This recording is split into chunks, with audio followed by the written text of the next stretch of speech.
On passe sous silence le fait que nous avons devant nous, a priori, une difficulté sociale à prévoir, une bombe sociale, je pèse mes mots, et que il faudrait qu'on se taise, alors que ces mesures, cette mesure d'exclusion des véhicules anciens va toucher les plus pauvres et que les plus riches ne sont pas concernés. Il faudrait aussi qu'on ne dise pas que, dans ce contexte, les personnes qui sont en limite vont aussi vivre quelques difficultés. Moi, je ne cautionne pas le fait qu'on nous dise que c'est une mesure qui va sauver la planète. Il faut rester modeste. Il faut quand même, et je le concède aussi, reconnaître que c'est une mesure qui va quand même dans le sens, et c'est indispensable, de l'amélioration de la qualité de l'air, de la santé.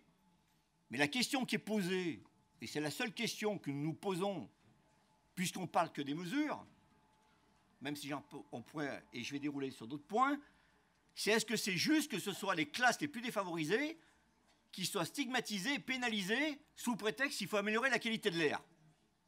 Nous pensons que non. Nous pensons que non. Alors, ces mesures, et je précise que là, pour le coup, je ne prends absolument pas la casquette que certains veulent me faire prendre aujourd'hui. J'ai entendu l'intervention de Laurent Tovist. Je ne parle pas en tant que président d'INPAG ici. Je l'ai dit en conférence de presse, je le redis de manière très claire. Les mesures d'accompagnement qui vont ou qui sont en train d'être mises en place seront totalement honorées par l'opérateur industriel. Et il fera le maximum pour qu'il en soit du mieux possible avec tout ce qui peut se dire. Néanmoins, nous, la question qui est posée, et ça se résume très clairement dans le dépôt de notre amendement, avec le seuil qui a été mis de dispenser ou de donner une exonération sur les ménages disposant d'un revenu fiscal de référence par annuel inférieur à 19 600 €, de leur permettre de bénéficier d'une dérogation supplémentaire de 2 ans. On ne dit pas que nous sommes contre la ZFE. Nous disons que pour ces ménages les plus modestes, il est impératif de leur donner plus d'air dans leur réflexion et surtout dans leur manière de gérer leur vie. Puisque la question qui peut être posée, c'est qu'est-ce que nous sommes, et je le pense que oui, conscients que ces mesures vont quand même perturber le mode de vie, voire les réflexions de vie d'un certain nombre de ménages. À travers leur déplacement, à travers la façon dont ils appréhendent les modes alternatifs de transport, et c'est bien que nous ayons plutôt là-dessus, même si globalement les aides sont quand même centrées sur la voiture, ce changement de véhicule, est-ce que c'est vraiment ce que les familles, ce que les ménages aujourd'hui, dans le contexte que nous connaissons, est-ce que c'est vraiment leur projet de vie de changer de véhicule? Nous ne le pensons pas. Est-ce que c'est vraiment dans leur prérogative, dans leur projet de vie, y compris familiaux, d'aller à marche forcée vers des mobilités alternatives? Nous pensons que peut-être, mais nous n'en sommes pas certains. Et c'est ça qui est posé, surtout dans un certain nombre de nos villes populaires. Donc, par rapport à ça, bien évidemment, il faut que nous ayons une ambition écologique et environnementale et sanitaire, mais que nous n'avons pas l'impression qu'en même temps, ces mesures, ou cette mise en place après les mesures d'accompagnement, j'ai bien compris, nous avons bien compris, et revêtent un caractère antisocial et surtout punitif. Et c'est ça aujourd'hui ce qui nous attend comme défi. C'est quelles alternatives, quel déploiement d'alternatives à la voiture nous mettons en place dans l'accompagnement. le droit à la mobilité, il faut qu'on s'entende. Il doit être effectif pour tous. C'est ces conditions qui feront en sorte que l'acceptabilité sociale sera au rendez-vous. Alors ça a été dit. Mais concrètement, ça veut dire quoi? Ça veut dire qu'il faut densifier l'offre de mobilité. Il faut le dire et le redire. Mais pas qu'en cœur urbain. Puisque c'est l'ensemble du territoire qui est concerné. Et ce sont surtout les territoires périurbains, les communes de périphérie, qui sont concernés. Et c'est là où, peut-être paradoxalement, les risques d'exclusion sont les plus prégnants. Paradoxalement. Parce que ces personnes-là, et là, ce n'est pas une question de faire le riche ou le pauvre, ils n'ont pas les moyens de se déplacer à leur gré parce qu'ils n'ont pas forcément les réseaux qui vont bien dans la temporalité qui est la nôtre. Véritable question. Alors je sais qu'il y a des réflexions, ça ne remet pas en cause les réflexions, ça ne remet pas en cause un certain nombre de choses, mais si la dépendance, leur dépendance, comme celle des moins aisés en cœur d'agglo, elle est prégnante et forte, donnons-nous les moyens de faire en sorte qu'elle le soit moins. Donnons-nous les moyens de les accompagner socialement. Certes, il y a des efforts qui sont faits, je ne reviendrai pas là-dessus, mais peut-être plus marqués socialement et mieux architecturés. Donnons-leur les moyens de faire en sorte que ça devienne moins prégnant dans leur quotidien, que ça ne vienne pas pénaliser leur pouvoir d'achat d'une manière claire. Alors après, bon, un petit détour. Hein.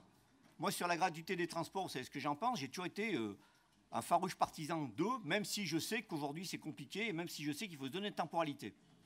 Sauf que la gratuité des week-ends, elle doit être possible. Montpellier y arrive, la métropole pourrait y arriver. Ensuite, dans les difficultés qui nous attendent, au-delà des aides, c'est la partie accompagnement, c'est la partie changement des mobilités. Ça veut dire qu'il faut que nous soyons vraiment structurés, avoir une bonne architecture pour faire en sorte que les personnes qui sont éloignées de l'information, qui sont dans le non-recours bien souvent, puissent comprendre les choses et surtout accéder à leurs droits. Accéder à leurs droits. Là aussi, il faudra mettre dans tout ça de l'équité et de la souplesse. J'en prendrai 12, merci. Peut-être 13 si vous continuez à m'interrompre. Allez, terminez. Mais donc, monsieur Scarron, laissons parler les gens, bon Dieu. Donc ce qui est important, c'est que les personnes qui sont concernées en premier chef, donc les personnes modestes, les plus précaires, on puisse avec elles anticiper. Je dis bien anticiper l'impact de la mise en place d'une ZFE sur leur mobilité au quotidien, mais aussi et surtout sur leur pouvoir d'achat et sur leur mode de vie. C'est ça qui est important aujourd'hui, à notre sens et à mon sens. Donc en conclusion, vous l'avez compris, il faut agir pour améliorer la qualité de l'air sans pénaliser ou stigmatiser les classes populaires. Et si nous voulons avoir un sens écologique, sanitaire et social et aider les ménages, il va falloir que nous mettons les bouchées doubles, y compris sur le déploiement des modes alternatifs de transport. Merci, Monsieur le Président. La parole est à Bertrand Spindler. Merci. Alors, je vais commencer par dire que moi, j'ai l'âge d'avoir pu observer la longue évolution de la réglementation sur la pollution. Le charbon, l'amiante, le plomb, le mercure, le soufre, le benzène, etc. La réglementation s'est durcie. Les feux de jardin ont été interdits, les chauffages au bois sont réglementés, les rejets industriels se réduisent. On progresse, on progresse, on prend conscience des pollutions collectivement. On progresse aussi dans la gestion des déchets. Cependant, on ne conçoit pas du tout encore combien rejeter dans l'air les déchets de combustion de nos moteurs à hydrocarbures est un geste qui n'a rien d'anodin. C'est si facile, c'est presque invisible, c'est si peu cher de rejeter ces déchets-là dans l'atmosphère. Cela se voit à peine, cela se sent à peine, mais cela altère la santé. Cette pollution de l'air est bien connue, bien documentée. Le compromis santé-pollution penche encore vers la pollution pour ma voiture thermique. On a progressé pour les véhicules utilitaires légers et les poids lourds avec la première ZFE. Nous remplaçons nos véhicules utilitaires communaux et métropolitains polluants. Mais on a bien du mal pour nos automobiles particulières. On connaît toute la valeur symbolique de nos automobiles, symbole de liberté, symbole de puissance, symbole de richesse, symbole de réussite sociale, symbole de séduction. Tout cela est bien connu. On touche à quelque chose d'intime et c'est très difficile. Par inattention, par ignorance, par aveuglement, par dépendance, nous consentons à ce comportement nocif pour notre santé. On pourrait aussi parler du tabac, de l'alcool, de la pollution chimique diffuse, des pesticides. Mais aujourd'hui, notre sujet, c'est la pollution de l'air due aux mobilités. Oxyde d'azote, ozone, particules fines. Ces polluants ont un effet négatif sur la santé, c'est une certitude. Et donc, comme remède, la loi nous dit zone à faibles émissions pour les véhicules particuliers. La ZFE a été longuement préparée avec les 13 communes de la zone. Les habitantes et les habitants ont été écoutés dans la phase de concertation préalable. La conséquence de ce travail préparatoire, c'est qu'on y va progressivement, de manière non permanente, avec des dérogations, avec des aides, mais avec des objectifs de réduction. Nous ne pouvons pas ne rien faire, nous ne pouvons pas dire qu'on fera demain, c'est-à-dire qu'on ne fera jamais. C'est difficile, mais il faut progresser dès maintenant. Commençons, expliquons, aidons, la suite viendra, le diesel disparaîtra. Nous ne croyons pas à la radicalité qui désespère dans un sens ou dans l'autre, mais au volontarisme qui accompagne. L'objet de la délibération, ce n'est pas la ZFE, oui ou non. L'objet de la délibération, ce sont les mesures d'accompagnement. Cela a été préparé depuis longtemps. Les compromis ont été trouvés avec une efficacité suffisante. Nous les soutenons. Merci. La parole est à Laura Siffer. Merci, Monsieur le Président. J'ai demandé la parole tout à l'heure pendant les 11 minutes de prise de parole de Monsieur Carignon. Je n'ai entendu personne lui dire qu'il avait dépassé son temps. J'ai pris la parole parce que je suis désolée, mais je ne peux pas laisser ces propos sans réponse. C'est des propos qui sont à la limite du climato-scepticisme, et ce n'est pas la première fois qu'il le fait. Monsieur Carignon, vous avez parlé de trajectoire. Le groupe international des experts pour le climat nous dit que la trajectoire n'est pas bonne et qu'à l'heure actuelle, sur la trajectoire sur laquelle on va dans le mur. Et donc, si je puis me permettre, quand j'aurai votre âge, le GIEC nous dit que le monde sera invivable si on continue comme ça. L'éco-anxiété des jeunes, c'est ça. C'est pas parce qu'on dit qu'on va interdire quelques milliers de voitures. Merci beaucoup pour cette intervention synthétique et claire. Michel Savin. S'il vous plaît. S'il vous plaît. Comment ? On parle de quoi ? S'il vous plaît. On parle de quoi ? Très bien, excusez-moi, j'ai pas pu participer à une grande partie du débat qui a dû être très intéressant. Non, je vous ferai grâce de recommencer. Alors peut-être que je vais redire des choses qu'on... Ah bah non. Ça part mal. Ça part mal. En même temps, ce qui passe mieux, c'est de ne pas le dire que vous alliez répéter des choses, mais c'est de les répéter, mais au moins ça passera mieux. Peut-être que je ne vais pas les répéter. Donc,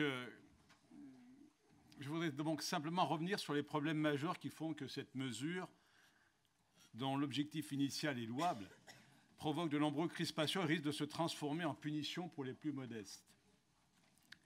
Il y a une confusion dans le débat public concernant les différents polluants de l'air. Les plus dangereuses et les plus problématiques sur notre territoire sont, je vois mon collègue Pierre Véry en face de moi, sont les particules fines qui proviennent en majorité du chauffage au bois. Ce sont ces particules qui sont responsables de la plupart des pics de pollution l'hiver. Et pour lutter contre cette pollution, la métropole a mis en place la prime air bois pour aider les particuliers à renouveler leur appareil de chauffage et soutient aussi le programme Murmure avec la rénovation thermique des logements. La situation s'est considérablement améliorée ces dernières années, moins 35% entre 2005 et 2019, et notre territoire ne dépasse plus aujourd'hui les valeurs limites depuis 2010, même en proximité d'axes routiers. Donc on voit bien que les mesures qui ont été mises en place aujourd'hui font que sur ces critères-là, nous sommes en dessous des règles européennes. La ZFE, elle, vise essentiellement les émissions de dioxyde d'azote, un polluant majoritairement émis par la circulation automobile. Bien que moins dangereux que les particules fines, le dioxyde d'azote se transforme l'été en ozone, un polluant beaucoup plus agressif. En raison du changement climatique, les épisodes de pollution à l'ozone ont tendance à augmenter. C'est ce polluant, le dioxyde d'azote, qui était à l'origine des condamnations de la France par le Conseil d'État et la Cour de justice européenne, et qui est responsable donc du calendrier contraignant qui s'applique à notre territoire pour la ZFE. Or, ces 3 dernières années, notre territoire n'a pas dépassé les seuils européens en matière de pollution de dioxyde d'azote. 2020 et 2021 étaient certes des années particulièrement particulières en raison bien sûr du Covid, mais 2022 confirme cette tendance. Avant d'aller plus loin, je voudrais rappeler qu'aucun élu siégeant dans cet hémicycle ne conteste la gravité de la question du décès par la pollution atmosphérique, comme personne ne conteste la nécessité de lutter contre le dérèglement climatique. Cependant, force est de constater que le calendrier qui nous est proposé ce soir, qui s'applique à notre territoire, est incohérent. C'est au moment précis où notre territoire pourrait ne plus être considéré comme en dépassement de seuil et ne plus être assujetti au calendrier le plus strict pour la ZFE que la ZFE va entrer en vigueur. Avec d'autres collègues parlementaires qui rencontrent les mêmes problématiques sur d'autres territoires, nous avons donc interpellé le ministre de la Transition écologique pour attirer son attention sur cette incohérence. Du côté de la métropole, donc des discussions, c'est une question, ont été amorcées avec le ministère afin que notre territoire ne soit pas assujetti au calendrier le plus strict. On ne dit pas de sortir de la ZFE, on dit de regarder en termes de calendrier, est-ce qu'il n'y a pas possibilité de déroger à ce calendrier qui est très strict au vu de cette amélioration, comme l'ont engagé d'autres métropoles. Nous avons aussi interrogé le ministre qui nous rappelle que les territoires ont toute latitude pour mettre en place des mesures permettant d'atteindre les objectifs. Il l'a rappelé, l'obligation concerne les résultats, pas les moyens. Concrètement, cela signifie que nous pourrions travailler sur une mise en œuvre plus progressive de la ZFE sans perdre de vue nos objectifs. Par ailleurs, nous traversons une période de grande incertitude dans un contexte de forte inflation qui impacte le pouvoir d'achat de nos concitoyens. Et cette crise, c'est une crise sociale qui touche notamment les familles aux plus faibles revenus. Au niveau local, ce calendrier est rendu d'autant plus inadapté que certains propriétaires vont subir dans le même temps une importante augmentation de la taxe foncière sur de nombreuses communes de la métropole, certaines allant jusqu'à 25% d'augmentation. Cette ZFE sera un échec si elle ne fait qu'accélérer le renouvellement du parc de véhicules des habitants de notre métropole sans provoquer un report modal massif. En effet, une part importante de la pollution émise par les véhicules ne dépend pas de la motorisation, mais de l'usure des freins et de l'abrasion des pneus. Le report modal présente également un intérêt par rapport à l'atténuation du changement climatique et de la fluidification des circulations sur notre territoire. Or, nous le savons, Un des freins majeurs à l'abandon du véhicule personnel s'explique par le manque d'alternatives crédibles. Je pense notamment aux artisans, aux femmes de ménage, aux aides à domicile, toutes ces professions qui nécessitent de se déplacer fréquemment dans une journée alors que le temps de trajet n'est souvent pas rémunéré. Je pense à ces nombreux habitants de notre métropole et des territoires alentours, dont les communes sont mal desservies en transport commun. Ici, même dans cette métropole, beaucoup de communes de la 2e et 3e couronne sont mal desservies aujourd'hui par les transports en commun. Je pense à ces familles et à ces parents qui se déplacent avec leurs enfants en bas âge. Je pense à ces personnes fragiles, âgées, malades, ces femmes enceintes qui n'ont pas la force physique pour pratiquer la bicyclette ou autre transport propre. Ce point a été largement mis en avant dans les débats sur la gratuité du réseau des transports en commun. Un grand nombre d'automobilistes, malgré tout, continueront à prendre le véhicule et malgré le prix de l'essence, à utiliser leur véhicule personnel, car ils n'ont tout simplement pas le choix. Les citoyens interrogés par la métropole ne nous disent pas autre chose. Quand on leur demande les actions décisives qui leur permettraient de réduire leur usage de la voiture, ils répondent à 49% des transports en commun aussi plus rapides que la voiture et à 36% d'augmenter la fréquence des transports en commun et d'étendre les horaires des transports en commun. 30%, eux, pensent desservir mon lieu d'habitation en transport en commun. Il est donc incompréhensible que le plan d'accompagnement de la ZFE que vous nous proposez aujourd'hui fasse l'impasse sur le renforcement de ces alternatives.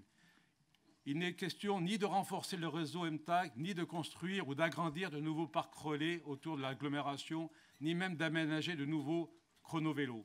Enfin, de nombreuses difficultés sont liées à l'amateurisme du gouvernement et de sa majorité. Le ministre Béchu rappelait que les agglomérations ne dépassant pas les seuils ont toute latitude pour mettre en place des mesures permettant d'atteindre les objectifs. Et par contre, sur les engagements du gouvernement, la promesse du président de la République d'une offre du leasing social à moins de 100 € par mois ne s'est pour l'instant pas concrétisée. Les moyens de contrôler le bon respect de la ZFE par les automobilistes, à savoir la lecture automatique des plaques, ne sont toujours pas effectifs. Aucun programme national de recyclage des vieux véhicules polluants abandonnés n'a été mis en place. Et alors que le projet RER métropolitain est essentiel pour notre agglomération, nous ne savons toujours pas combien l'État est prêt à investir pour sa réalisation, ni dans quel délai. Nous ne connaissons pas non plus le montant exact de l'aide dont bénéficiera notre territoire pour accompagner la mise en œuvre de la ZFE au titre du Fonds vert. Sur ce point, nous devons d'autant plus rester vigilants que ces dernières années, le gouvernement et sa majorité ont multiplié les annonces de programmes en réalité financés par des dispositifs déjà existants. Voilà, Monsieur le Président, mes chers collègues, le fait qu'on le voit, si sur l'objectif de la ZFE et le fait de vouloir réduire la pollution sur cette agglomération, tout le monde est d'accord. On voit bien que les mesures d'accompagnement qui nous sont proposées ce soir ne sont pas à la hauteur de ces enjeux. Merci. Merci beaucoup, Monsieur le Sénateur. Je vais, avant de donner la parole au vice-président Pierre Véry, vous me permettrez d'évoquer quelques points, finalement, par rapport à l'atmosphère de ce débat et globalement le sujet qui nous concerne. Je peux vous assurer que personnellement, ce sujet, je pense, a été le sujet qui m'a amené les plus grosses controverses personnelles, intellectuelles dans mon cerveau. Parce qu'elle se heurte à deux choses, et j'y reviendrai après. D'abord, l'exigence d'action sur les questions de santé publique. Et vous me permettrez d'y revenir tout à l'heure sur, finalement, je trouve une forme de considération que ces sujets de santé publique sont finalement subalternes et ne sauraient pas être des sujets majeurs. Je trouve que c'est grave de dire cela. Mais parce que il y a comme une espèce d'idée que finalement la pollution de l'air, de par son côté invisible, diffus, dilué, finalement serait moins grave que d'autres éléments beaucoup plus visibles. L'eau que l'on boit, ce que l'on peut toucher, les aliments que l'on consomme. Et pourtant, depuis des années, jamais les crises n'ont été aussi puissantes, les crises alimentaires, crise de la vache folle, une espèce d'interrogation puissante, forte des habitants qui se disent « mais qu'est-ce que finalement il m'est donné d'absorber dans ma vie, tant d'un point de vue alimentaire, ce que je respire, ce que je bois, et a forcément un impact fort sur moi. » En avril 1986, Tchernobyl explosait. Tchernobyl explosait et nous connaissons aujourd'hui exactement ce que fut finalement le déplacement de ces masses d'air qui ont touché l'ensemble de l'Europe, au nord d'abord, puis ensuite au sud, la Grèce, puis ensuite est revenu vers nous, l'Italie, puis la France. Et à l'époque, on s'en rappelle, et c'est absolument pas pour remettre en cause l'approche que vous avez pu avoir, monsieur le ministre, à cette époque. Vous étiez... Jamais, en fait, finalement, on a considéré en France, que ce sujet du transport de polluants atmosphériques est un véritable sujet et que les retombées allaient avoir des conséquences durables sur la vie, sur les écosystèmes, quand l'on retrouve, je dirais, dans les lacs de montagne, des niveaux de radioactivité comme on n'a jamais pu mesurer, etc., dans les champignons. Quand les Allemands, les Italiens ont dit à leur population de ne pas manger les aliments, etc. Je le dis, je m'en rappelle, puisque c'était mon année où je passais le bac. Et bêtement, jeune adolescent, on se disait que c'était sûr qu'on allait avoir la radioactivité au bac, ne sachant pas que les sujets étaient préparés bien avant. Mais c'était ça. La réalité, c'est que ça a été quand même la première des grandes catastrophes environnementales. Je ne vous cite pas Bhopal, je ne vous cite pas ces grands événements industriels qui ont ravagé des populations. Je ne vous rappelle pas de Seveso en Italie, à côté, qui ont généré d'ailleurs les réglementations que nous connaissons sur nos propres outils industriels aujourd'hui. Et effectivement, c'était la première rencontre que nous avions avec ce que pouvaient être tout simplement les retombées atmosphériques. Et je me rappelle de mon père ramassant ses caisses de girolles, de bolets dans les Alpes à ce moment-là. Et je me disais rien parce que je ne savais pas, et puis personne ne m'en informait d'ailleurs. Et pourtant.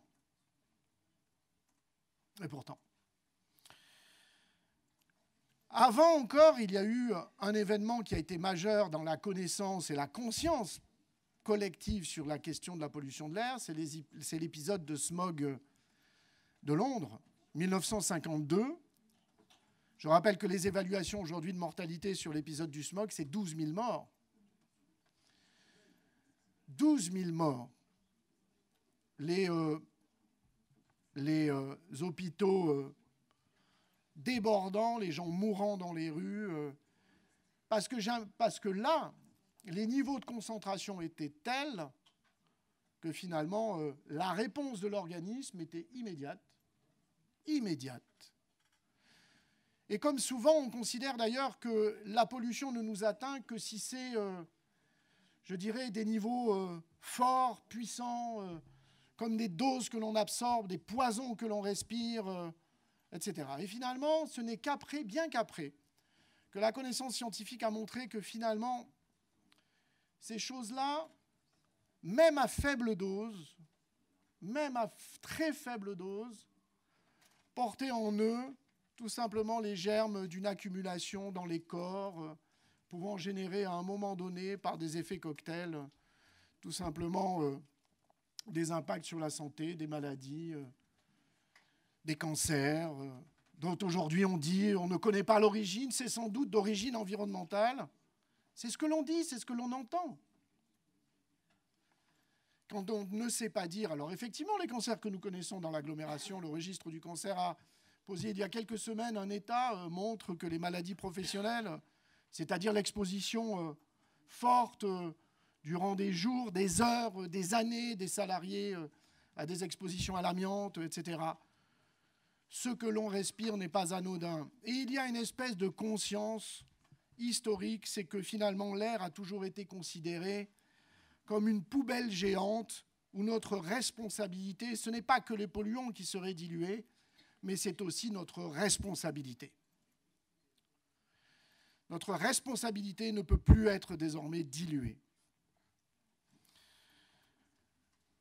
Dans les années 90, le laboratoire de glaciologie, on en parlait tout à l'heure dans l'hommage qu'on faisait à Claude Lorius, a démontré qu'on enregistrait dans les carottes de glace, finalement, l'activité que les Romains avaient pu avoir en termes d'extraction de plomb dans les mines qu'ils exploitaient, où on savait, et c'est documenté par les historiens, que les ouvriers mouraient en quelques semaines par l'exposition qu'ils avaient au plomb. On a retrouvé les signaux de tout cela dans les carottes de glace à des milliers de kilomètres de là. Je ne vous parle pas aujourd'hui des concentrations de tout le tableau périodique des éléments, de tous les composés organiques possibles que l'on a générés par nos activités humaines qui se retrouvent dans la graisse des ours polaires, comme si les ours polaires avaient décidé de s'équiper de poêles à frire pour pouvoir manger leur steak de phoque tranquillement le long de la banquise qui fond. La première loi qu'il y a eu dans notre pays, c'est la loi de 1996. Cette loi a posé déjà des éléments assez clairs sur la question de la responsabilité. Et puis ensuite, il y a eu les études d'impact sur la santé, menées d'ailleurs par nos équipes ici de l'INSERM, grandes équipes, des équipes qui sont ici. Pourquoi est-il plus facile d'expliquer à nos populations pourquoi il ne fait pas aujourd'hui de débat que l'air que respirent nos enfants dans les crèches est un problème? Et pourquoi l'air qu'ils respiraient dès qu'ils sortent de la crèche ne serait plus un problème?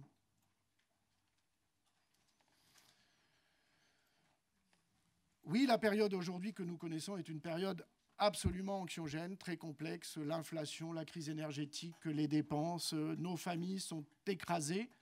Et en même temps, la loi votée en 2021, il me semble d'ailleurs à l'occasion d'une CMP, commission mixte paritaire, où d'ailleurs a été voté la ZFE, le ZAN, tout ce qui commence par Z, et qui en ce moment exaspère tous les élus. Ben oui, mais la réalité. Alors, je ne ferai pas l'offense de reprendre la liste. J'ai regardé quels étaient les parlementaires qui l'ont voté. Et j'ai vu que notre sénateur l'a voté. Mais je ne fais pas de reproche. Je constate.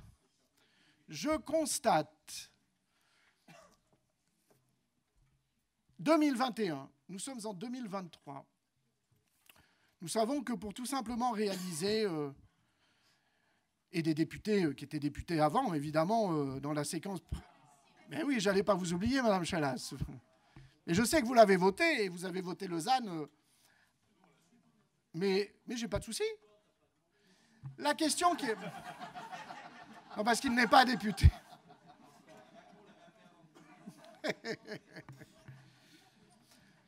Alors aujourd'hui, moi je trouve, mes chers collègues, je vais vous dire, ce n'est pas un débat simple, c'est un débat compliqué. Dans ma commune, c'est super compliqué. Les gens ne comprennent pas. C'est difficile. Les gens me disent, sont venus en pleurant à mes rendez-vous en me disant moi j'ai que ma bagnole, il n'y a que ça que je possède, j'ai rien d'autre. Vous allez me l'enlever, monsieur le maire. La loi, c'est la loi.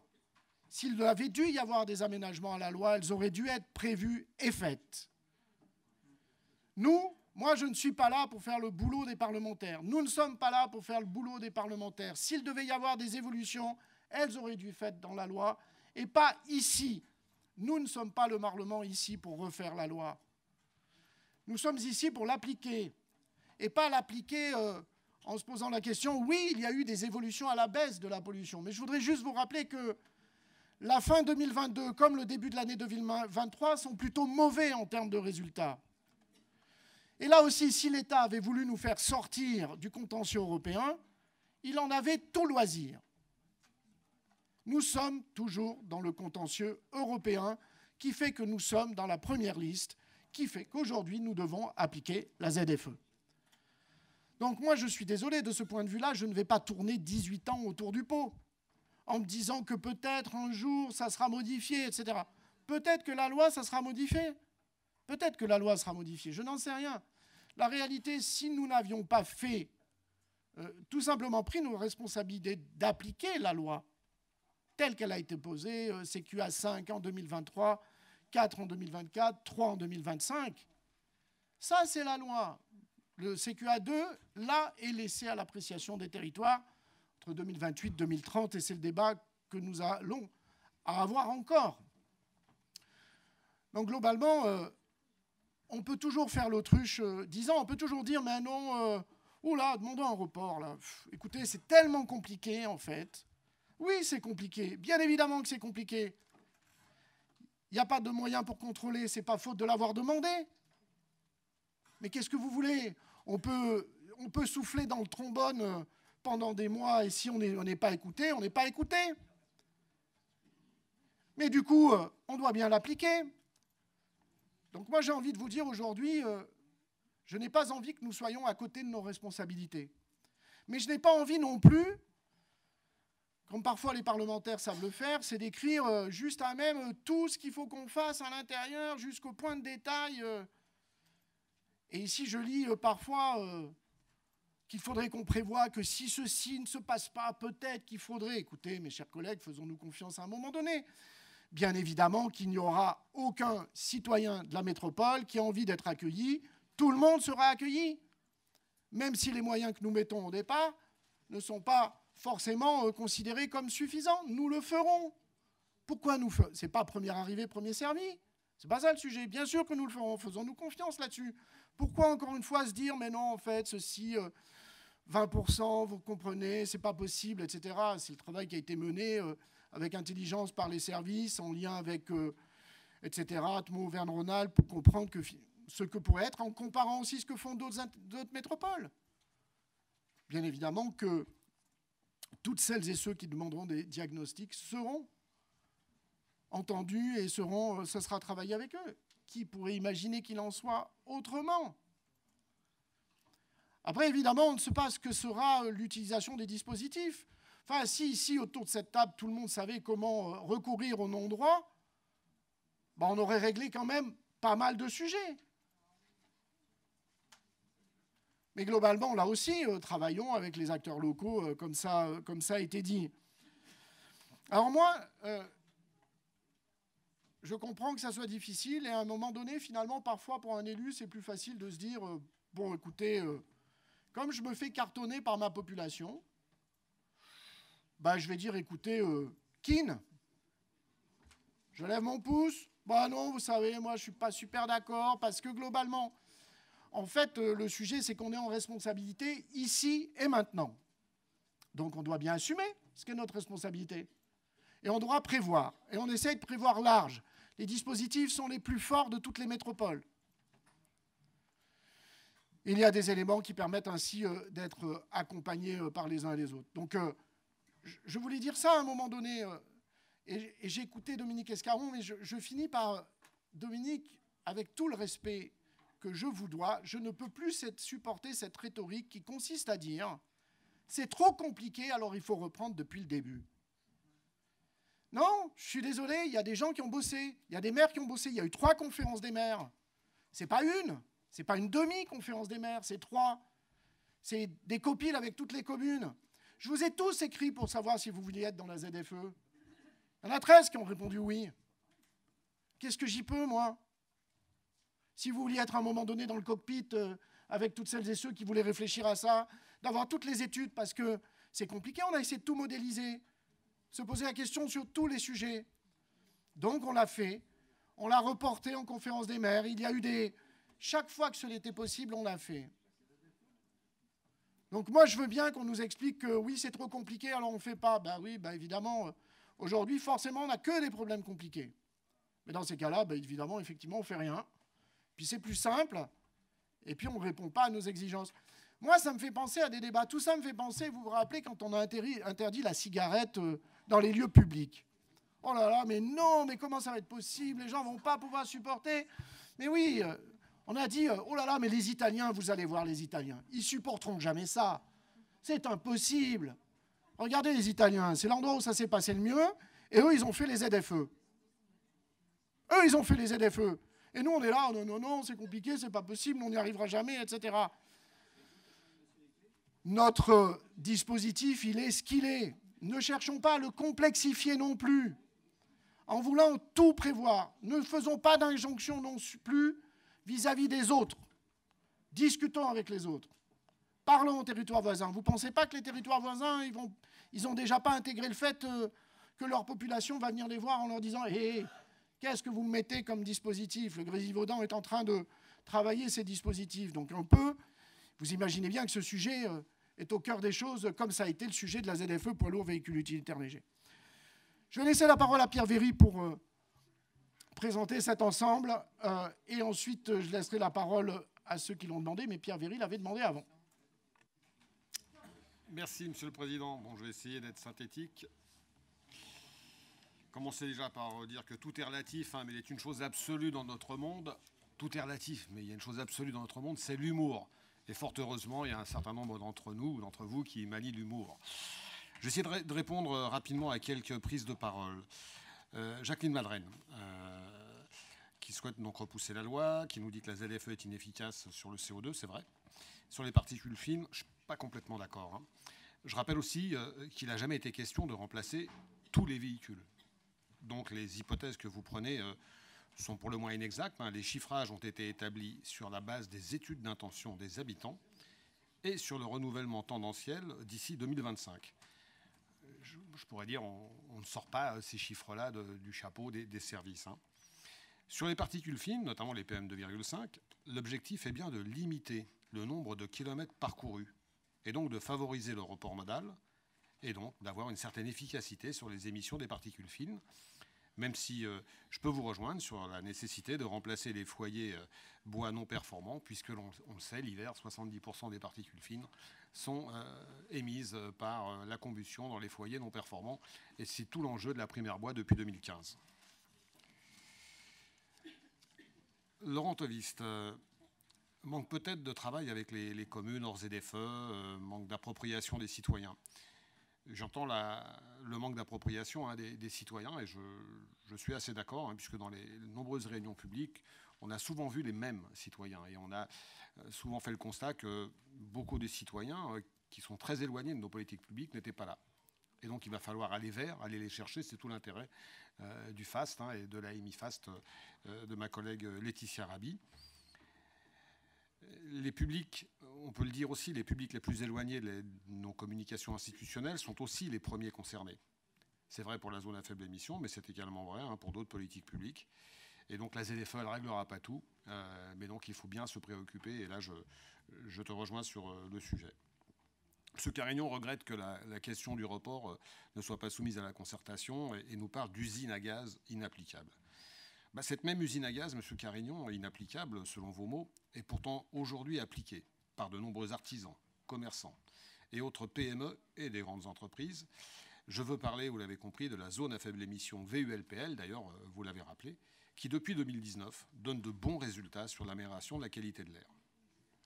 Cher Dominique Escaron, le sujet n'est pas mûr, j'entends.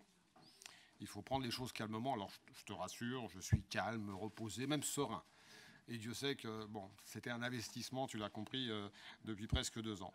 Mais considérer que le sujet n'est pas mûr, pardonne-moi, n'est pas très sérieux quand on connaît les effets de la pollution automobile dans notre agglomération.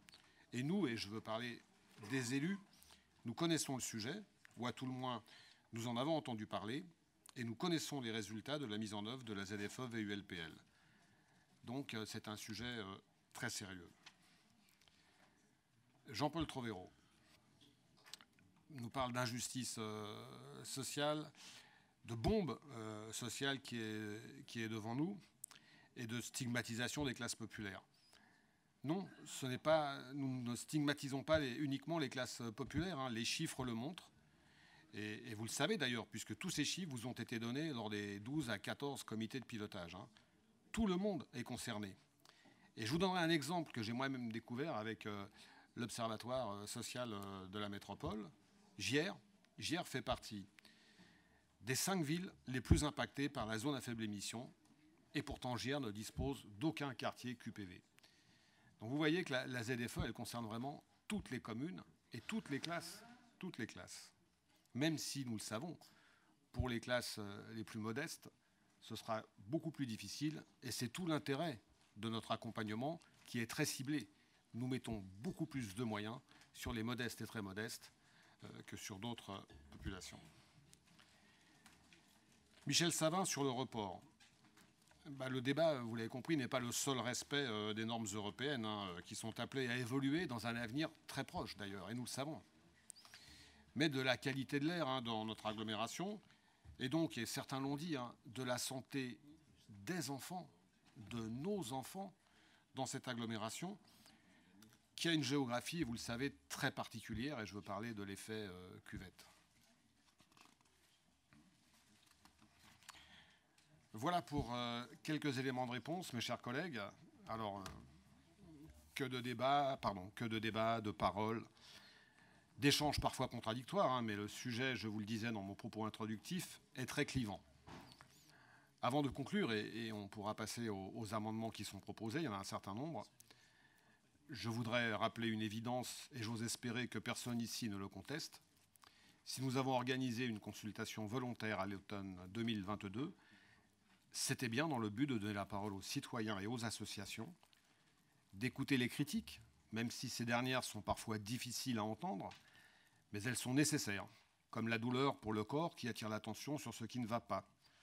Mais si nous avons donné la parole aux citoyens, c'était également et surtout pour entendre les propositions et se saisir des plus pertinentes afin d'améliorer le dispositif d'accompagnement mis en œuvre.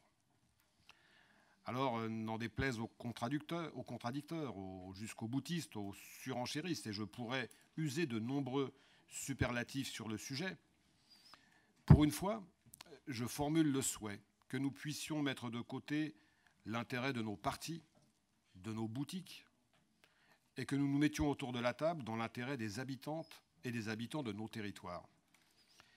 Les surenchères sur une sortie accélérée du diesel ou de l'essence, sur une gratuité des transports pour tous, alors que dans certaines de nos communes, et vous le savez, ni le tram, ni les bus ne circulent.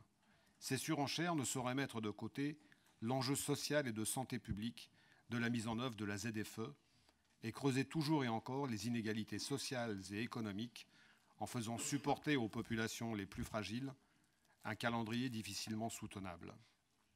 Je vous l'accorde, et j'ai eu maintes fois l'occasion de le dire lors des réunions publiques. La zone à faible émission n'est pas un outil parfait. Je veux parler de la question climatique et des émissions de CO2. Mais c'est un outil nécessaire et efficace pour améliorer la qualité de l'air en complément de la prime air bois déjà mise en place depuis de nombreuses années dans notre agglomération. Alors mes chers collègues, ceci n'est qu'une première étape qui, après évaluation, en appellera d'autres. Aussi, je compte sur vous pour voter cette délibération et poursuivre ensemble sa mise en œuvre et d'en améliorer autant que nécessaire les dispositifs envisagés. Les habitantes et habitants de notre métropole nous regardent. Ils ont le droit d'attendre que nous les protégions pour respirer une vie meilleure. Merci. La parole est à Alain Carignon. Oui, juste 2 mots, Monsieur le Président, pas sur le fond, mais comme notre excellente collègue, c'est Madame Laura Schieffer, je crois, mais j'ai pas, du fait de mon âge, j'ai pas tout compris parce que c'est exprimé très vite. Et je crois qu'elle avait donc mis en cause mon âge. Je voudrais simplement lui dire que à 18 ans, j'étais déjà contre ma génération. On était 9 jeunes sur les 25 000 étudiants qui étaient anti-gaullistes, qui disaient que c'était un général fasciste et qu'il allait reprendre le pouvoir et que c'était l'agent du capital. Vous voyez, pardon, mais entre guillemets, la connerie n'a pas d'âge, vraiment. La parole est à Jérôme Rubès.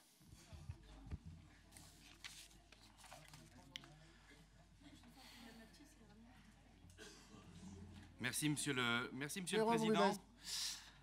Très rapidement, alors c'est compliqué d'intervenir finalement après vos propos, parce que là l'idée c'était d'exprimer la position du groupe, donc je vais essayer de la simplifier plutôt que de lire mon intervention. Et ça permettra aussi de rajouter quelques éléments par rapport à ce qui s'est dit. Je trouve que c'était un débat intéressant et très intéressant, même si les interventions étaient longues, parfois on a quand même pu échanger, et je trouve que pour une fois, il y a des choses qui ont été dites et on s'est dit les choses, quels que soient les différents groupes qui ont pu prendre la parole.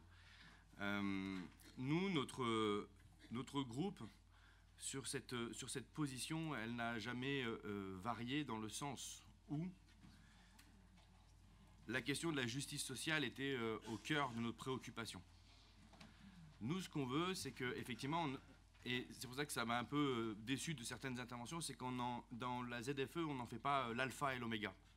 Et je trouve qu'en tout cas, vos propos, Monsieur le Président, ont ramené un peu de justesse dans le débat et de réalité, en disant, un peu plus mesuré, en disant, on fait comme on peut, on prend nos responsabilités.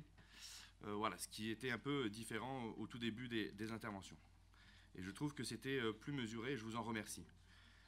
La question du service public, elle est au cœur de nos préoccupations, et je pense que les trois interventions, que ce soit Diana, Jean-Paul et effectivement Jacqueline, pardon, excusez-moi, Jacqueline, ont permis de recentrer un peu le sujet, et notamment du fait qu'on met en place quelque chose et qu'on n'a pas encore les infrastructures en face qui permettent de répondre totalement à cette obligation. Les polluants, vous l'avez dit, Monsieur le Président, oui, on en a aujourd'hui, et c'est compliqué de combattre quelque chose qui est invisible. Et je pense qu'on l'a vu aussi pendant la période Covid.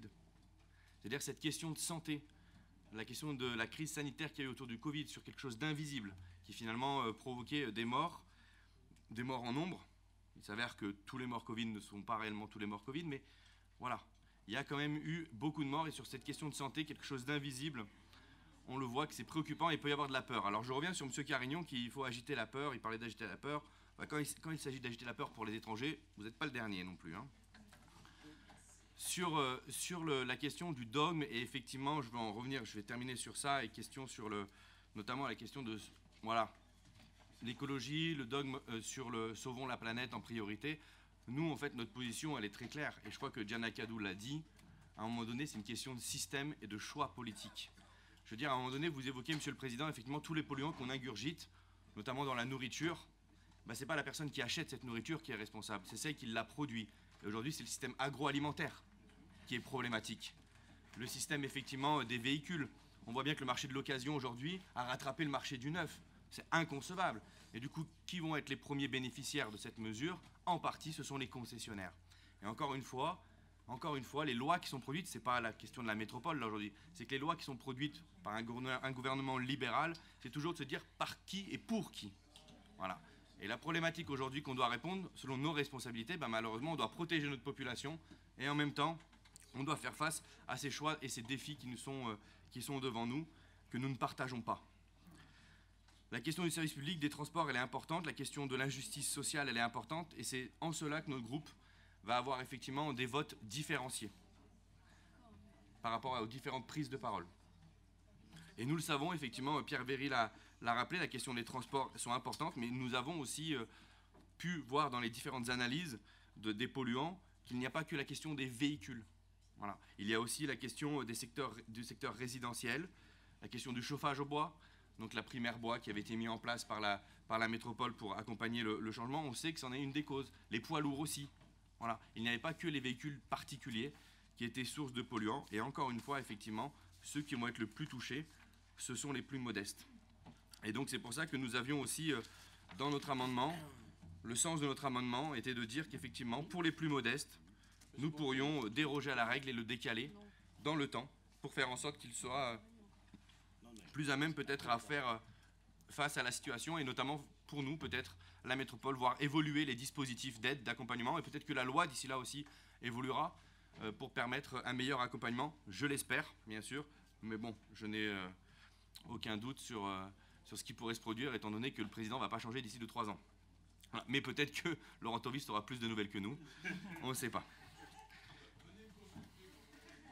En tout cas, notre groupe aura un vote différencié.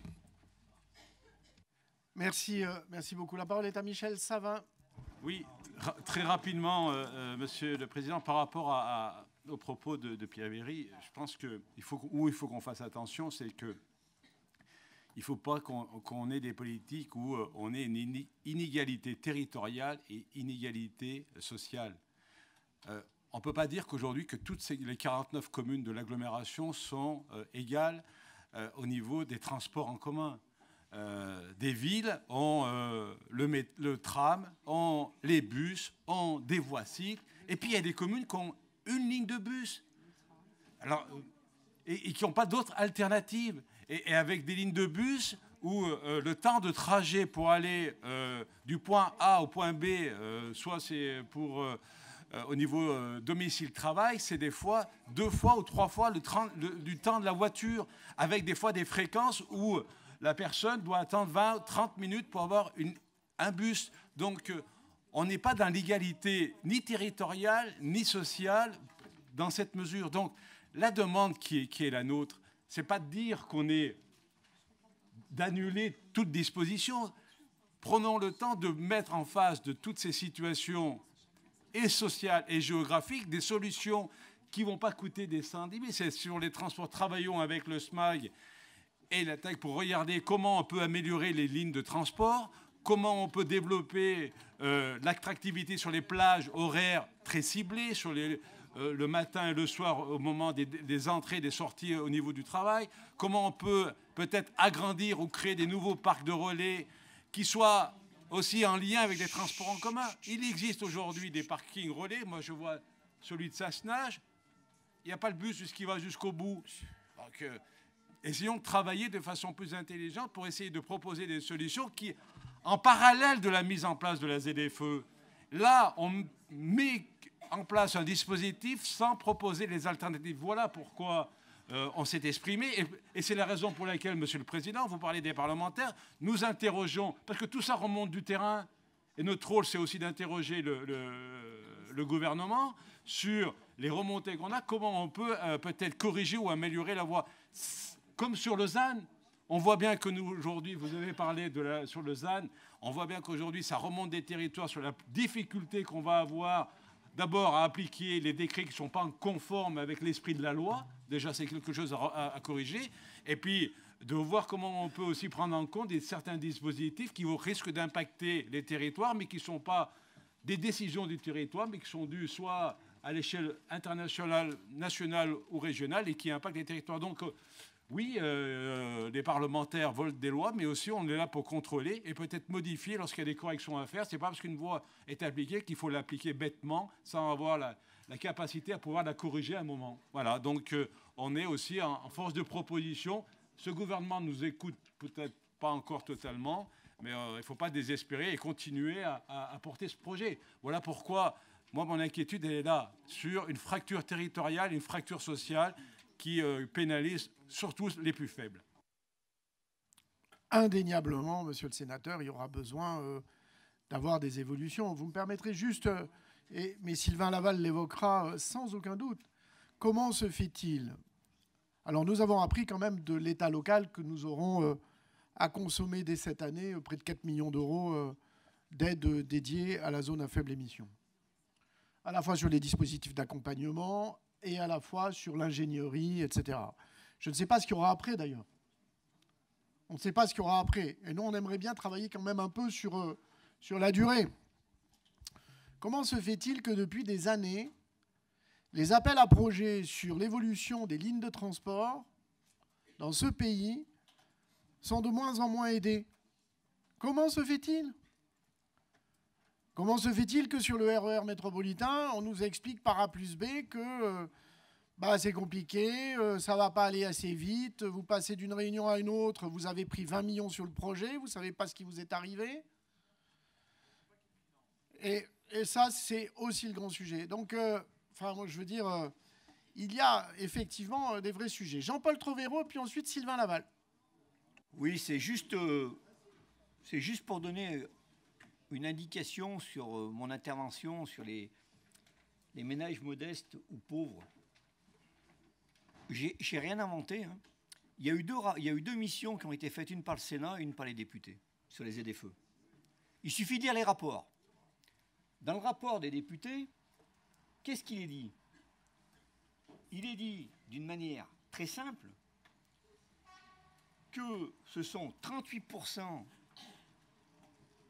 des familles modestes qui sont concernées, puisque ce sont les propriétaires de critère 5 et critère 4. On ne reste que dans ce champ-là. 38,5% des ménages pauvres et précaires ou modestes qui sont concernés, contre seulement 10% des plus riches. Une fois que j'ai dit ça, j'en rajouterai pas. Voilà. C'est une mesure qui est socialement injuste. C'est tout.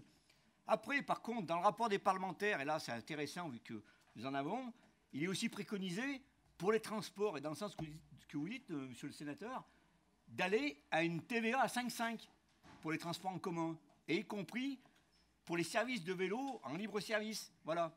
Ça serait très intéressant pour aller dans le sens du développement. Merci, je laisse la parole à Sylvain Laval. C'est juste, Jean-Paul Trovero, ce que vous dites. 3 missions flash sur le sujet des ZFE. 3 missions flash pour savoir comment faire. C'est quand même ça le sujet. La dernière, c'est pour Barbara Pompili, me semble-t-il. Tout ça, et il y en a eu des missions flash, et il y en a eu d'autres. Et du coup, finalement, le sujet, il est quand même plutôt cerné aujourd'hui. La parole est à Sylvain Laval. Merci, Monsieur le Président. Je n'avais pas prévu d'intervenir dans ce débat, mais devant les interventions récurrentes communiquant de fausses informations, on permettrait de prendre la parole et notamment de réagir à l'intervention du sénateur Savin. Puisque, Monsieur le Sénateur, vous êtes un parlementaire chevronné et croyez-moi, j'ai le plus grand respect pour la fonction parlementaire et singulièrement en ces temps troublés. Mais je vous demande aussi un peu de respect pour les travaux du SMAG, Monsieur le Sénateur. Peut-être que votre collègue Dominique Escarron ne vous a pas suffisamment informé, mais tous les éléments que vous évoquez sont précisément en cours et en train d'être travaillés. Donc je ne peux pas laisser dire ici que nous n'aurions rien prévu, qu'il n'y aurait rien en face et que ce serait simplement des mesures d'accompagnement en l'air. C'est faux, Monsieur le Sénateur, et vous ne pouvez pas dire ça. Vous ne pouvez pas dire ça quand nous travaillons sur la modification du réseau de transport en commun avec un réseau unifié entre le Grésivaudan et la métropole, justement pour avoir des lignes directes qui desserviront une commune qui vous est chère, je crois, qui est celle de Domaine. Vous ne pouvez pas dire ça quand nous allons avoir une tarification unifiée qui va justement permettre d'avoir ce réseau plus attractif, que nous regardons également pour aller en direction du Grand Sud métropolitain. Ces endroits justement qui aujourd'hui ne sont pas suffisamment desservis, où les horaires ne sont pas bons, cela a déjà été dit, de côté de Vars, de Vif, de Visil. Nous sommes précisément en train de mener ce travail-là. Quand nous travaillons sur un pôle d'échange multimodal sur la commune de Domaine, que vous connaissez bien, où il y aura un parking relais, qui doit aussi vous intéresser, me semble-t-il, que nous avons également engagé un travail sur à la fois le diagnostic de la situation de nos parkings relais, auquel il a été fait allusion à plusieurs reprises, et qui pose l'existant, les besoins à venir, à court et moyen terme, que nous travaillons sur tous ces éléments-là. Donc vous ne pouvez pas dire qu'en face, il n'y a rien qui est fait, que rien n'est préparé, c'est absolument faux. Ensuite, vous faites allusion à la commune de Sassenage. Je ne vous rappellerai pas non plus, Monsieur le Sénateur, que si vous aviez regardé dans le détail les projets que nous avons d'ores et déjà annoncés, la ligne de bus C6 sera prolongée jusqu'à la zone économique des Engennières, qu'il y a un projet de transport par câble que vous ne défendez pas, mais qui permettra aussi d'apporter pour ce secteur-là du territoire une réponse à la ZFE. Et enfin, Monsieur le Sénateur, puisque vous siégez au Parlement, moi je vous demande une chose, aidez-nous à simplifier les procédures administratives qui font que dans ce pays, lorsque l'on veut faire une ligne de tram, une ligne de câble, une ligne de métro, on est sur des procédures réglementaires qui prennent en moyenne 7 à 8 ans. Et le sujet, il est là pour répondre à votre question. Nous avons besoin de procédures d'urgence, de procédures d'exception qui font qu'en 2 ans, nous bouclons ces dossiers-là et qu'ensuite ne s'opposera plus que la question des financements. Et bien pour ce faire, nous avons besoin de l'action des parlementaires. Nous comptons sur vous, Monsieur Savin, comme nous comptons sur les autres parlementaires, quelles que soient les sensibilités. La parole est à Émilie Chalas. Oui, merci. Je ne comptais pas particulièrement intervenir, mais voilà, comme d'habitude, après 2h30 de débat, la grande conclusion à laquelle nous arrivons, c'est qu'un sénateur qui a voté le texte et son calendrier de la loi, finalement, incite à ce qu'on ne la respecte pas trop ou qu'à moitié. Un groupe écolo qui nous dit que, en parti écolo, pardonnez-moi, qui nous dit que ça ne va pas assez vite, alors que sa chef de file dit, elle, qu'il faut absolument reporter. On a ensuite, évidemment, certains derrière moi, à droite, qui disent qu'évidemment, ça va trop vite. Bon. Il n'y a que vous finalement, c'est toujours... non, mais ça veut dire peut-être que la justesse est un peu entre les deux, permettez-moi de le croire. Mais je vous en prie, je suis là pour vous servir. Je suis là pour vous servir.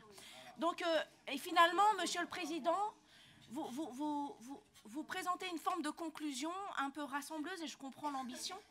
Mais néanmoins, c'est encore une fois en disant, tout ça, c'est encore la faute du gouvernement.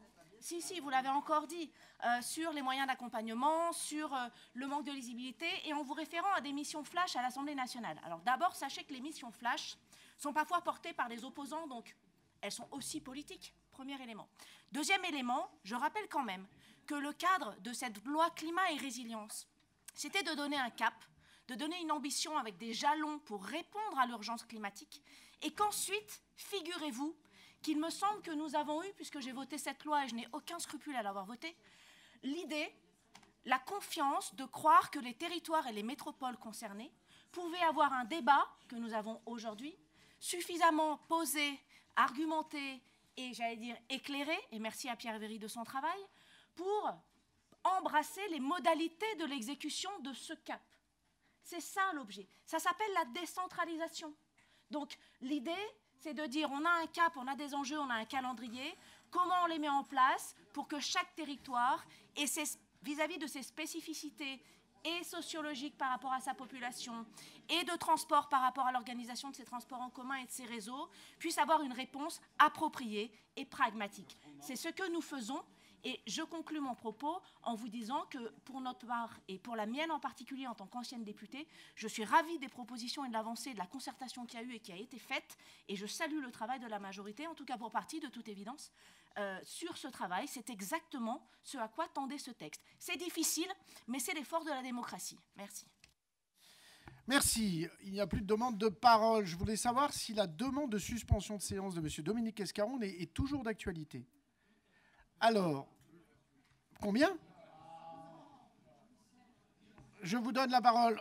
Enfin, vous donnez 15 minutes. Merci, Président. Non, c'est juste pour savoir si on nous présente les amendements avant ou après. Ce que je vous propose, c'est, je demande ensuite au groupe de présenter les amendements, une fois le retour de séance, et puis les explications de vote se feront aussi. Je laisserai la parole au vice-président. Ok, si vous voulez qu'on les présente. C'était ça ma proposition. Ok, donc je vais demander au groupe de présenter. Mais rapidement, quoi, ils peuvent les présenter. Oui. Non, mais... Qu'on ait les amendements avant et que vous nous les indiquiez s'ils sont recevables ou pas. Mais... Parce que ce n'est pas la peine qu'on discute pendant 3 heures d'amendements dont vous allez peut-être nous dire qu'ils ne sont pas recevables. Je vais donc demander au groupe de présenter leurs amendements.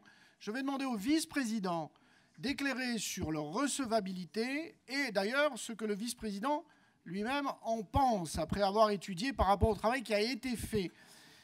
Si lui souhaite les voter ou il souhaite les rejeter ou s'il souhaite dire qu'ils ne sont pas recevables.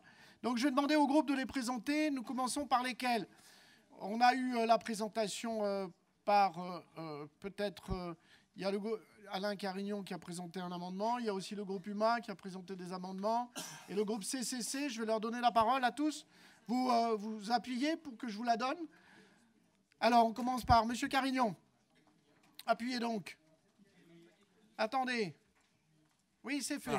Très brièvement, le Conseil métropolitain décide d'un report de l'application de la zone à faible émission pour les voitures particulières et les 2 roues à moteur de 3 ans, afin de se donner le temps nécessaire pour analyser les évolutions techniques, juridiques, le bilan écologique global et préparer l'application de cette mesure en renforçant la mise en place de solutions alternatives à la voiture, offres adaptées de transport en commun, augmentation de la capacité des parkings relais existants, installation de nouvelles bornes de recharge pour véhicules électriques, développement du réseau cyclable, renforcement de l'offre de covoiturage et d'autopartage. Cet amendement rejoint celui qui a été proposé par le département.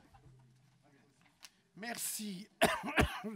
C'est Alain Confesson pour le groupe UMA qui présente les amendements. Très bien. Il présente le premier, ok, très bien. Alain Confesson. Oui, donc je présente le premier amendement proposé par le groupe UMA. Chers collègues, je ne vous l'apprends pas, mais les déplacements des habitants dans l'aire urbaine grenobloise ne s'arrêtent pas aux frontières administratives et les polluants encore moins. Et dès lors, la coordination et l'action concertée avec les territoires voisins devient vraiment un impératif. C'est la raison pour laquelle, lors du mandat précédent, nous avions créé le SMAG. Et en élargissant le périmètre de l'AOT au Voironnais et au Grésivaudan, nous avons affiché l'ambition de franchir un cap dans cette action concertée, organisée, planifiée au niveau des investissements avec les territoires voisins. Et cette décision ambitieuse répondait à une grande exigence, celle d'adapter nos institutions et leur capacité d'action aux réalités des habitudes de déplacement de toutes l'aire urbaine grenobloise. Car loin de se cantonner aux limites administratives de la communauté d'agglomération de l'époque ou de la métropole actuelle, le bassin de recrutement du cœur de l'agglomération grenobloise déborde assez largement sur la grande région grenobloise. La métropole accueille 221 000 emplois, soit 64% des emplois de la grande région grenobloise, selon le PDU 2030. En termes de flux de déplacement, les interdépendances les plus fortes sont celles avec entre la métropole et le Grésivaudan, 126 000 déplacements journaliers, et le Voironnais, 58 000 déplacements journaliers. Chaque EPCI prend sa part, bien entendu, mais la métropole, dans son délibéré, ne peut exclure les habitants des territoires voisins du parcours usagé. Les formes juridiques et statutaires de la SPL MTAG et du SMAG permettent le déploiement de ce dispositif de parcours usagé à la seule condition de confier l'intégralité du dispositif au SMAG, la métropole venant subventionner le SMAG pour le montant correspondant aux seuls habitants de son territoire. Ensuite, chaque EPCI aura à sa charge le financement du SMAG pour des moyens d'accompagnement en direction des habitants de son territoire. L'amendement consiste donc, page 4 de la délibération, à remplacer aux seuls habitants de la métropole par aux seuls habitants de la métropole, excusez-moi, je me suis trompé de ligne, aux seuls habitants de la communauté de communes du Grésivaudan, du Pays Voironnais et de Grenoble-Alpes Métropole, entre parenthèses, résidence principale située dans l'une des 3 EPCI. Ensuite, page 7 dans le tableau, de modifier ainsi la répartition financière pour l'accueil information de premier niveau, 0% métropole, 100% SMAG, afin de permettre l'élargissement aux territoires voisins sans changement du capital de la SPLM TAG. Puis page 8 dans le délibéré, remplacer l'accès au dispositif d'accompagnement et pour l'instant mis en place par la métropole pour les habitants de son territoire qui sont propriétaires d'un véhicule interdit par la ZFE pour les voitures particulières et les 2 roues à moteur, par le dispositif d'accompagnement est confié au SMAG dans sa compétence obligatoire comprenant l'accompagnement au changement de comportement afin de permettre l'accompagnement des habitants de toute la région grenobloise, entre parenthèses pour ceux qui sont propriétaires d'un véhicule interdit par la ZFE pour les voitures particulières et les 2 roues à moteur. La métropole subventionne le syndicat pour le coût des mesures d'accompagnement en direction des seuls habitants de son territoire, chaque territoire étant responsable des coûts pour les habitants de son intercommunalité. Merci. Merci. Vincent Fristo pour le 2e amendement. Oui, chers collègues, concernant l'amendement numéro 2 du groupe UMA concerne la limitation des aides au renouvellement de véhicules en excluant les critères 1 essence des aides. Quelle est la motivation de cet amendement qui, bien sûr, intervient sur le parcours 4 après le fait d'avoir examiné la situation des alternatives à la voiture et notamment la mobilité active qui a des bénéfices santé indéniables. Là, il s'agit du dispositif d'accompagnement concernant le renouvellement des véhicules et il s'agit de tenir compte notamment de ce que propose le GIEC dans son dernier rapport publié le 20 mars, qui attire l'attention sur le fait que les subventions publiques aux énergies fossiles s'accroissent, en fait, et au lieu de réduire. Et si on réussissait la réduction et la sortie des subventions publiques aux énergies fossiles, ça permettrait de réduire de 10% les émissions de gaz à effet de serre à 2030. Et donc, quand on regarde la situation de la métropole en matière d'émissions de gaz à effet de serre, même si la ZFE ne concerne pas, hein, on a bien compris, et là-dessus, il n'y a pas de souci. Là, il s'agit du dispositif d'accompagnement qui risque, par un mécanisme d'accompagnement et de subvention, eh bien, d'amplifier finalement les émissions ou de conserver trop longtemps des émissions de gaz à effet de serre. Et donc, quand on regarde les publications de l'Observatoire du plan climat, qui nous dit que sur la mobilité, sur le secteur des mobilités, on réduit de moins 11% entre 2005 et 2021 les émissions de gaz à effet de serre de ce secteur. En réalité, c'est intéressant de dézoomer et de regarder par rapport à 90, puisque c'est l'origine des rapports du GIEC, c'est aussi l'origine de tous les programmes internationaux en matière de réduction de gaz à effet de serre. Et là, qu'est-ce qu'on s'aperçoit que sur la métropole, malheureusement, les émissions liées aux mobilités stagnent. Elles n'ont pas réduit. En France, elles ont même augmenté. Et donc, on peut se contenter d'avoir réduit l'augmentation. C'est ça qu'on peut malheureusement faire. Et donc, il est très important de ne pas favoriser, on voit bien, la prolongation de combustibles, carburants fossiles. L'amendement est page 5 de la délibération. Il consiste simplement à retirer la mention critère 1 essence qui arrive après. La nouvelle voiture devra être critère 0, critère 1 au gaz ou hybride rechargeable. Et donc, on comprend le sens de ce que j'ai dit. Il s'agit de ne pas favoriser la poursuite longtemps de carburants fossiles, alors que sur les autres dispositifs, on sait faire du gaz renouvelable, par exemple. Merci de votre attention. Merci beaucoup, Vincent. Il y a une demande de présentation par Céline Delatte, du 3e amendement.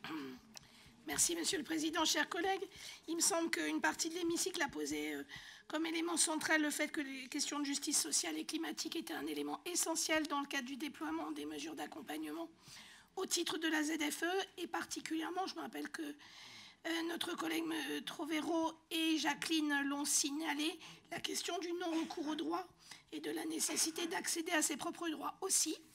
Nous proposons un 3e amendement, et dans celui-ci, 2 points. La première proposition d'ajout dans le délibéré. Les montants annoncés à la presse sont les montants pour lesquels 70% des métropolitains éligibles aux aides n'y accéderaient pas. Nous proposons donc de faire apparaître le nombre de dossiers équivalents aux ayants droit et leur prise en charge dans le dispositif d'entretien individualisé afin de garantir les moyens humains mis en place qui permettent d'accompagner l'ensemble du public métropolitain éligible. Donc le paragraphe, c'est le nombre estimé de dossiers à traiter sur la période 2023-2026, entretien individualisé, 39 000, c'est-à-dire tous les foyers habitant la métropole grenobloise possédant un véhicule non conforme à la réglementation sont éligibles au conseil individualisé, plus 13 000, c'est-à-dire le nombre de foyers habitant dans la communauté de communes du Grésivaudan et du Pays Voironnais, soit 39 000 plus 13 000 véhicules concernés par la ZFE entre 2023 et 2025. Ça permet d'être clair sur l'objet. Et puis sur le 2e délibéré, nous proposons d'ajouter décide de consacrer 10,4 millions de crédits budgétaires pour la période 23-26 afin que, dans le cadre du marché de quasi-régie, la SPL MTAG puisse dimensionner les moyens humains, recrutement et formation afin de répondre à l'ensemble des publics éligibles. Je vous remercie. Merci. Le groupe communiste a déposé des amendements. Qui les présente? Jean-Paul Trovero. Donc le premier amendement, nous avons 2 amendements. Donc le premier, c'est page 2, après le paragraphe à compter de juillet 2023, qui va jusqu'à la sortie du diesel décidée par la métropole et les communes. Nous proposons de rajouter les ménages disposant d'un revenu fiscal de référence par part annuel inférieur à 19 600 € bénéficieront d'une dérogation de 2 ans à compter de la date d'application de l'interdiction pour leur véhicule.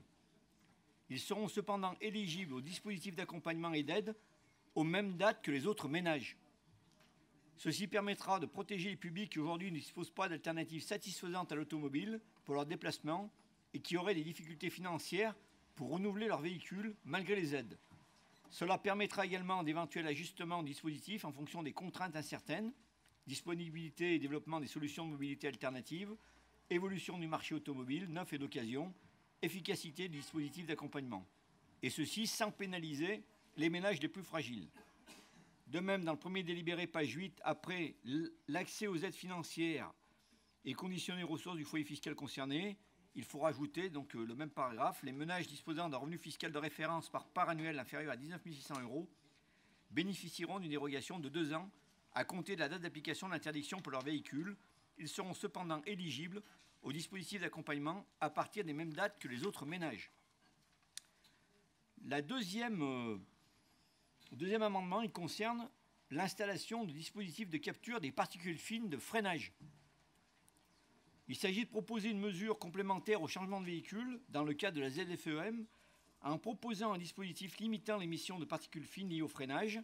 En effet, les émissions de particules liées à l'abrasion des freins représentent 40% des émissions de particules fines, elles-mêmes responsables de plus de 2/3 des décès imputés à la pollution de l'air. Ces dispositifs qui sont expérimentés en Île-de-France peuvent être une solution simple et innovante qui pourrait se généraliser, y compris, on pourrait également pénaliser les constructeurs. Donc il faut après, sur la page 5, après attribution d'une aide financière au renouvellement du véhicule, après le dernier tiré qui dit s'engager à ne pas revendre le nouveau véhicule avant 4 ans ou avant d'avoir parcouru au moins 40 000 km, nous proposons de rajouter l'installation de capteurs de particules fines sur les systèmes de freinage des véhicules thermiques, coût d'installation aux alentours de 700 €, à hauteur de 50% dans une limite de 400 €, donc c'est de participer. Cette installation vaudra surclassement d'un niveau dans la classification CQA pour les critères 2 et 3 au regard de la réglementation de la ZFE, ce qui nous permet d'anticiper. Merci. Je vais laisser la parole au vice-président pour son avis sur tout cela. Et ensuite, je suspends la séance.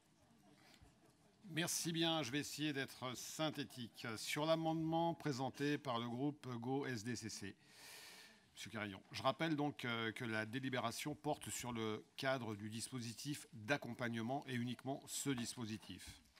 Par ailleurs, la ZFE est une obligation légale pour les agglomérations de plus de 150 000 habitants, comme le stipule la loi Climat et Résilience de 2021 et le prévoit le plan de protection de l'atmosphère de Grenoble-Alpes-Dauphiné adopté le 16 décembre 2022. Il est donc difficile de prévoir un report de 3 ans tel que demandé. Le risque de l'adoption d'un tel amendement, le cas échéant, serait de rendre la délibération illégale. Je propose donc à l'Assemblée de rejeter cet amendement. Sur les amendements proposés par le groupe CCC. Le premier, la délibération de ce jour ne porte pas sur les dérogations, mais sur les mesures du dispositif d'accompagnement. Et je rappelle que le comité de pilotage avait rejeté à sa grande majorité cette proposition. Par ailleurs, les dérogations au dispositif relèvent du pouvoir de police spécial du président et non du conseil métropolitain. Un tel amendement, qui serait rattaché à une délibération, serait donc irrégulier. Cette proposition doit être faite dans le cadre de la consultation réglementaire en cours. De manière plus globale, en activant une telle dérogation, c'est environ 80% des habitants concernés qui pourraient sortir du dispositif ZFE, lequel perdrait de fait une très grande part de son intérêt pour l'amélioration de la qualité de l'air et son effet souhaitable de levier de changement de comportement de mobilité, sachant que les flexibilités du cadre réglementaire soumis à consultation sont déjà très fortes, on le rappelle, non-permanence, axes exemptés et dérogation petits rouleurs, passe journalier 12 jours, travailleurs en horaire décalé et rendez-vous santé. J'ajoute que le dispositif d'aide et d'accompagnement est précisément construit sur des critères sociaux avec le barème proposé. Le souhait de cibler les personnes modestes et précaires est donc ainsi atteint. Pour information, le Grand Lyon compte arrêter la dérogation sociale mise en place au lancement du dispositif à partir du 31 décembre 2023. Je propose à l'Assemblée de rejeter cet amendement. Concernant l'installation de dispositifs de capture de particules fines de freinage, l'amendement est tombé il y a quelques minutes, mais quelques heures maintenant, puisque nous débattons depuis 2h30. Alors, il est tout à fait louable, mais pardonnez-moi, mes chers collègues, mais cela n'est pas pour le moins très sérieux. On ne discute pas de ce type de dispositif en séance après 2 ans et demi de travail avec des bureaux d'études spécialisés et des experts de ces sujets. Si ce système est si efficace que cela se saurait et les retours d'expérience ne manqueraient pas. Nous allons, et je vous propose que nous allons étudier le dispositif et nous aurons l'occasion lors des prochains COPIL de revenir vers vous. Je propose donc à l'Assemblée de rejeter cet amendement. Sur les amendements présentés par le groupe UMA, l'amendement numéro 1 est d'ouvrir le parcours usager aux habitants du Voironnais et du Grésivaudan. Le dispositif d'accompagnement pourra permettre aux territoires voisins d'être intégrés si toutefois cela est leur décision, étant rappelé qu'une telle intégration suppose des financements de leur part, avec des réalités au passage très différentes entre le Grésivaudan, qui a transféré la compétence transport en commun au SMAG, à l'inverse de la CAPV. Ces réalités sont totalement omises dans l'amendement qui est proposé. La métropole ne pouvant présager de la décision de ces territoires concernant la mise en œuvre de mesures d'accompagnement pour leurs habitants, ne saurait se prononcer à leur place, encore moins leur forcer la main et faire preuve d'ingérence au travers de l'amendement qui est proposé par le groupe UMA. Ceci étant, la métropole mène depuis plusieurs mois, tout comme le SMAG, des discussions avec ces territoires pour que de tels dispositifs concernent aussi leurs habitants, mais également avec le département de l'Isère. Laissons le temps de la discussion. Les territoires voisins ne sont pas fermés sur le sujet. J'en veux pour preuve la mise en place de la Primaire Bois et la poursuite des échanges avec la métropole sur le sujet des aides à l'acquisition de véhicules faibles émissions pour les véhicules utilitaires légers et les poids lourds. Sur l'aspect juridique et de la recevabilité de l'amendement, de plus, le Conseil métropolitain ne peut pas décider de confier le dispositif au SMAG. Ce serait au SMAG lui-même de délibérer pour mettre en œuvre ce dispositif, et donc l'amendement reviendrait à retirer cette délibération de l'ordre du jour. Par ailleurs, l'aide au renouvellement de véhicules ne relève pas des compétences du SMAG, mais bien de celles de la métropole, et donc l'ensemble des dispositifs ne saurait être confiés au SMAG. Je propose à l'Assemblée de rejeter ce premier amendement. L'amendement numéro 2, réserver les aides au renouvellement de véhicules vers un véhicule critère 0 ou critère 1, au gaz ou hybride rechargeable, sans carburant fossile, et donc suppression de l'aide au critère 1 essence. Les foyers qui verront leur véhicule interdit, qui n'auront pas les moyens ou le désir d'aller vers le marché du neuf, ont besoin de pouvoir se tourner vers le marché de l'occasion, qui présente la caractéristique d'être très limité sur de l'occasion en électrique, gaz ou hybride rechargeable. Aussi, il est important de permettre d'aller vers du véhicule classé critère 1, au moins dans un premier temps. C'est d'ailleurs le dispositif mis en œuvre à Lyon sur l'occasion et le neuf. À ce stade, c'est ce que font toujours les métropoles de Strasbourg et de Toulouse sur l'occasion et le neuf. Je rappelle enfin que c'était le choix de l'immense majorité au sein du comité de pilotage des 13 communes, en l'occurrence de 11 communes sur 13. Par ailleurs, il convient de noter que du point de vue des émissions de gaz à effet de serre, l'électrification des voitures entraîne une décarbonation des mobilités toute relative. Il faut immobiliser 40 à 50% de CO2 en plus pour construire un véhicule électrique qu'un thermique. L'équilibre se fait à l'usage au-delà de 50 000 km parcourus avec le mix français de l'électricité, plus de 100 000 km avec le mix allemand.